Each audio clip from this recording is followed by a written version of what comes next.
Another great podcast, Kinetic Chain of Pain. Now you're just sleeping on the ground cause Vienna turned you down, rejected for painting. Then you were volunteering for the war, getting medals and awards for your bravery. But then they beat you, wanted to deplete you, but never could defeat you. The treaty was too far. You saw the bank, Jews, the pests were all the same. You so white took up in flames, you made them wear the star. And in jail, the famous book you wrote that took power by the vote and you fixed everything. Alright, here we go. Okay, we're going to talk about kinetic energy. Now, what are we looking at here? We actually can see the kinetic forces that everyone is constantly embattled with, okay? So on a consistent basis, we're having to deal with various kinetic forces. And these kinetic forces can change the functional movement. They can change the functional positioning of the skeletal parts in the body, which effectually doubles up into connective tissue.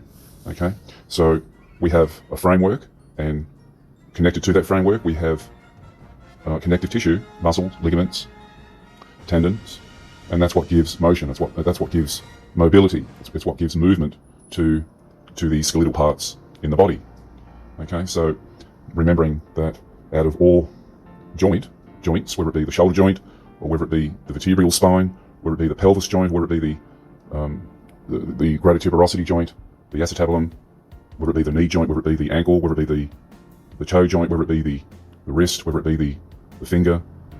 Okay, all of these joints have a certain volume of mobility, range of motion, range of movement, ROM.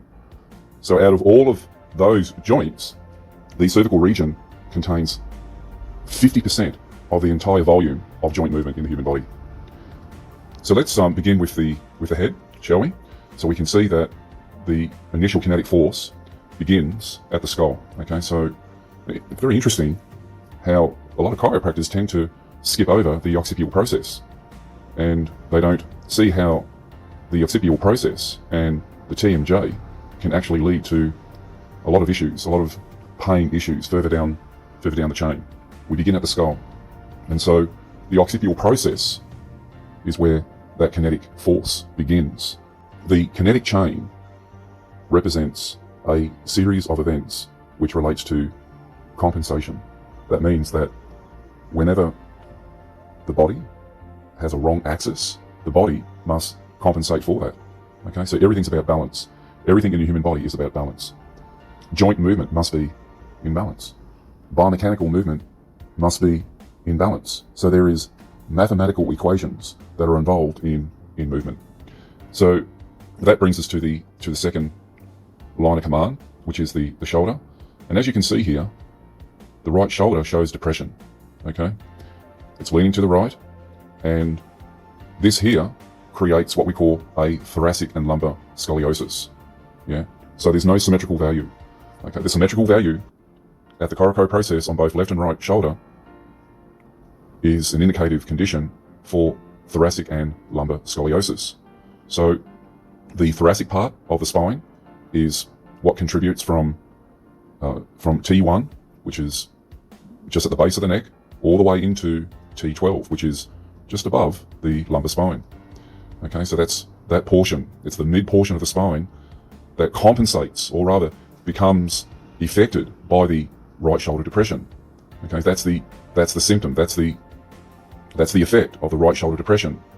The thoracic loses its sustainability of being able to maintain erect. And of course, the lumbar also starts to develop lateral curvatures as well. So we're talking about lateral curvatures. So we're looking at the human body here, at the anterior aspect of the body, and that's going to affect the sagittal plane. The sagittal plane is going to be affected by the thoracic and lumbar scoliosis, and that can become pathology. Okay, so remember, we spoke about pathology and we spoke about neurology. Well, let's get it clear that neurology and pathology are two different things. Neurology is what chiropractic works with great. Okay, you get really good results through chiropractic with neurology. Basically, neurology is the neuroplasticity function in the human body. Neuroplasticity is the signaling that occurs from the brain And through somatic impulses, the brain maintains these symmetrical values in both connective tissue function and spinal function. So all of this is also tied up with the autonomic nervous system function. Okay, so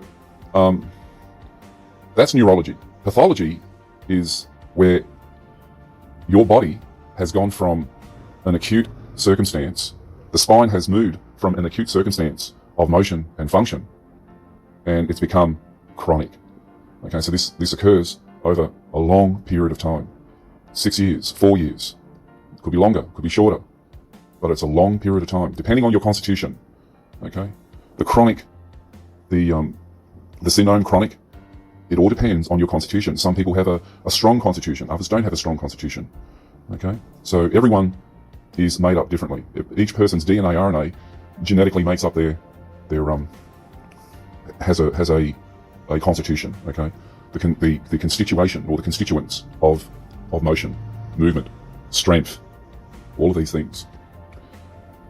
So pathology is a condition where you have moved beyond, you have gone beyond neurology.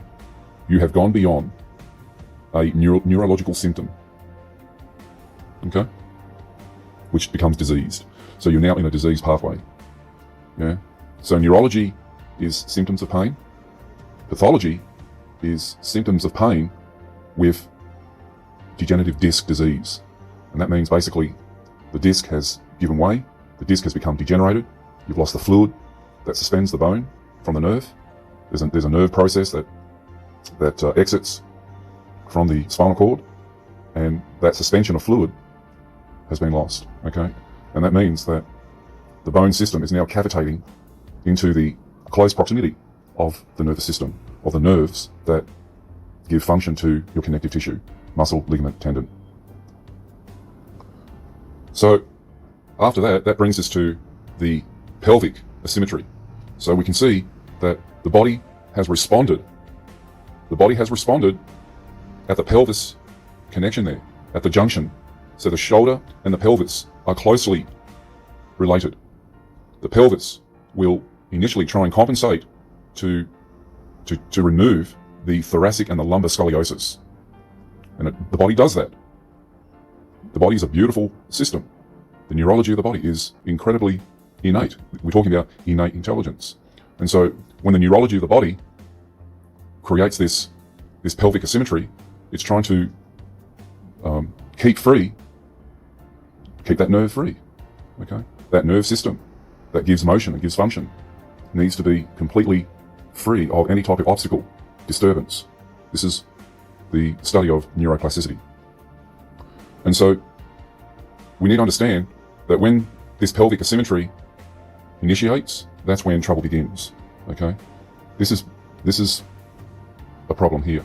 So the shoulder and the pelvic asymmetry are the first point of contact in neurological and pathological disease. And then from that perspective, there's a hip adduction. Okay? So the hip needs to, or rather the femur will medially rotate. Okay? Will internal. The femur will rotate internally. It has to do that to be able to give the results of a pelvic asymmetry. And you can also see that this also moves into the tibia, okay? And eventually it moves into foot pronation. So that's from that perspective. And what we start to see is a series of myofascial trigger points begin. So remember that the first point of contact is skeletal, and now it becomes connective tissue. So we begin to see the shoulder. So these are the muscle systems, the levator-scapular, the trapezius, the rhomboids. Their muscle groups now become irradiated with certain chemicals. What we're witnessing here is we're witnessing the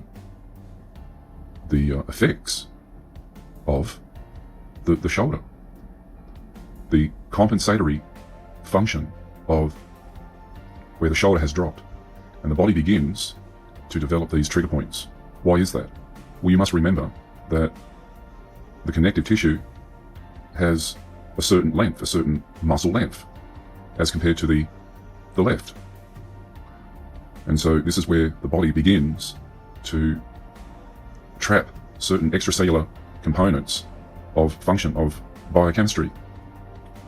So these muscle units begin to irradiate, the muscle breaks down, that muscle tissue becomes hot and inflamed, and eventually there's a type of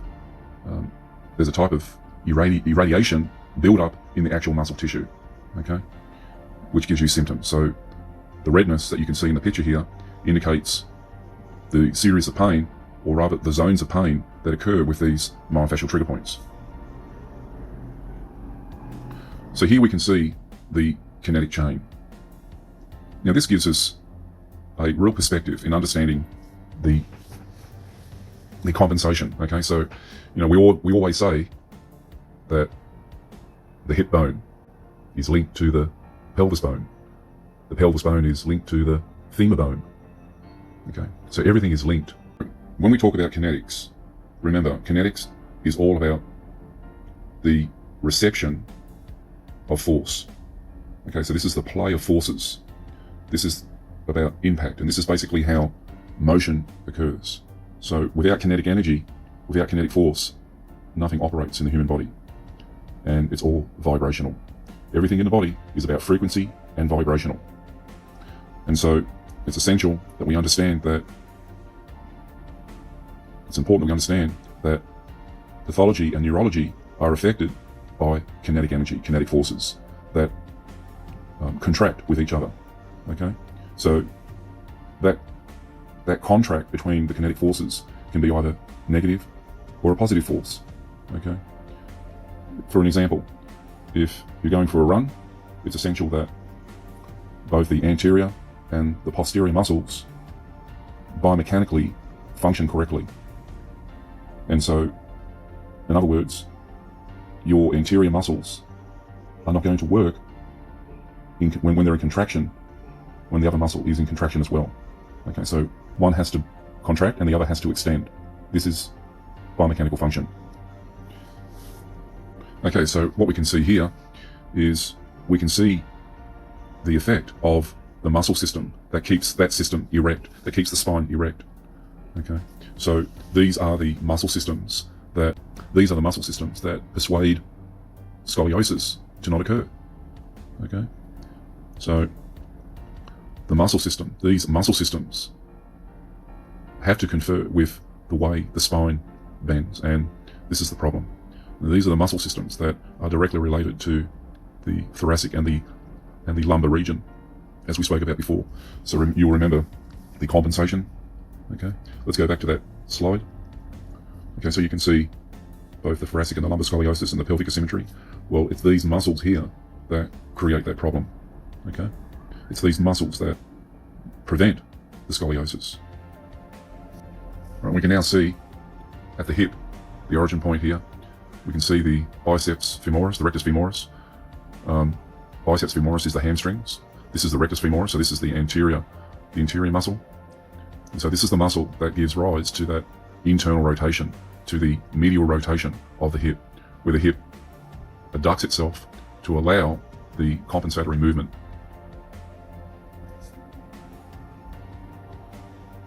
And when you look at all of these muscle systems, okay, when you look at the posterior view of the muscles of the trunk, you can see that everything must take into consideration the symmetrical values of biomechanical function.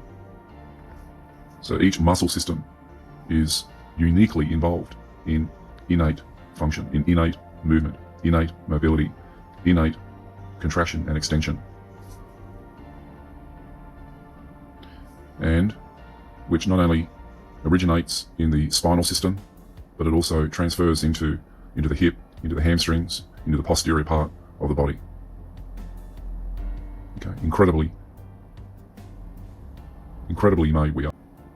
Well, that ends the podcast. I hope that gives you a little bit of information. I hope this information helps you in your practice. I hope this information helps you to be able to communicate with your clients from a academic perspective. in helping them to understand what kinetic pain is all about.